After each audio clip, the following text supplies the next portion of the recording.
మోదీ విశాఖ పర్యటనపై ప్రజల్లో ఎన్నో ఆశలు నెలకొన్నాయి. స్టీల్ ప్లాంట్పై ప్రధాని కీలక ప్రకటన చేయనున్నారా? విశాఖ ఉక్కుపై వరాల జల్లు కురిపిస్తారా?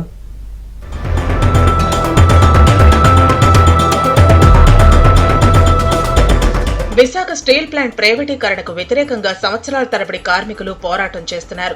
విశాఖ స్టీల్ ప్లాంట్ లో వాస్తవంగా ఎలాంటి నష్టాలు లేవు. సొంత గనులు లేకపోవడం కారణంగా ఉత్పత్తి వ్యయం పెరగటం, విస్తరణకు వెళ్లటంతో అప్పులు, వాటి వడ్డీలు పెరిగిపోయాయి.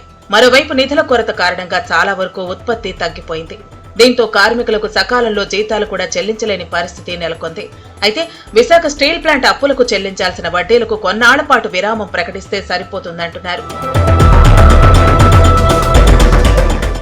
విశాఖపట్నం స్టీల్ ప్లాంట్ ప్రైవేటీకరణ అనే అంశాన్ని విత్డ్రా చేసుకుంటూ సేల్లో కలపాలని డిమాండ్ చేస్తా ఉన్నాం. సేల్లో కలపడం మూలంగా విశాఖపట్నం స్టీల్ ప్లాంట్కి రాష్ట్ర ప్రభుత్వానికి కానీ కేంద్రానికి ₹1 ఖర్చు లేదు. కాబట్టి విశాఖపట్నం స్టీల్ ప్లాంట్ 3 ఏళ్ల పాటు ట్యాక్స్ హాలిడే ఇవ్వాలని చెప్పి రిక్వెస్ట్ చేస్తా ఉన్నాం. విశాఖపట్నం స్టీల్ ప్లాంట్కి వారు పెట్టిన పెట్టుబడి 5,000 కోట్లు అయితే 54,000 కోట్లు కట్టడమే కాకుండా ప్రజలకు మెడికల్ ఆక్సిజన్ ఇస్తూ ఉంది, యువతకు ఉద్యోగాలు ఇస్తూ ఉంది, రైతులకు అమ్మోనియా ఇస్తూ ఉంది.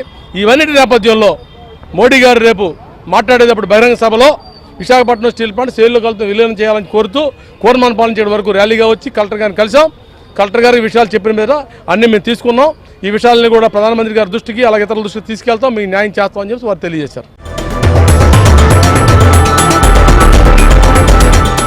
అప్పుల్లో ఉన్న విశాఖ స్టీల్ ప్లాంట్ ను కేంద్రం ఆదుకోవాలని కార్మికులు కేంద్రానికి గత కొన్నేళ్లుగా విజ్ఞప్తి చేస్తున్నారు. లేదంటే సెయిల్లో కలిపేస్తే ప్రయోజనకరంగా ఉంటుందంటున్నారు.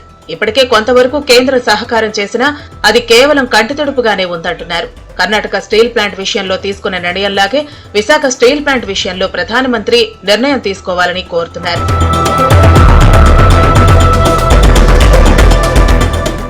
ప్రధానమంత్రి గారు 2014 ఎన్నికల్లో విశాఖ ఉక్కు కర్మాగారానికి సొంత గనులు కేటాయిస్తామని ప్రకటించారు. అది మాట తప్పారనమాట. మళ్ళా 2023 ఎన్నికల్లో ఎన్డీఏ కూటమికి మీరు ఓటేయండి, మేము సెయిల్లో విలీనం చేస్తాం, ప్రభుత్వ రంగంలో కొనసాగిస్తామని చెప్పేసి ఉత్తరాంధ్ర ఎమ్మెల్యేలు, ఎంపీలు, బీజేపీ, తెలుగుదేశం, జనసేన ఎంపీలందరూ కూడా ఒక రాజకీయ నిర్ణయం చేసిన తర్వాత ఆ నిర్ణయాన్ని రేపు ప్రధానమంత్రి గారితో ప్రకటించాలి.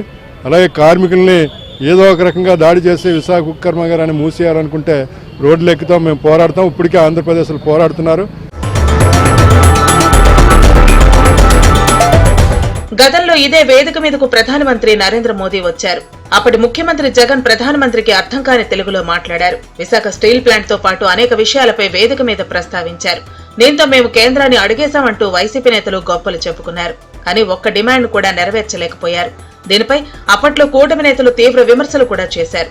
ఇప్పుడు అదే ప్రాంగణానికి ప్రధానమంత్రి వస్తున్నారు. కేంద్రంలో అధికారంలో ఉన్న బీజేపీ నేతలు కూడా కూటమిలో భాగస్వాములుగా ఉన్నారు. దీంతో గతంతో పోల్చితే ఏపీకి కేంద్ర సహకారం ఉంటుందని భావిస్తున్నారు. ఏపీ ప్రజల సెంటిమెంట్ తో కూడిన అంశంపై కూటమి నేతలు ప్రధానమంత్రితో ప్రకటన చేయిస్తారా లేక మోదీకి దాసోహం అవుతారా వేచి చూడాలి.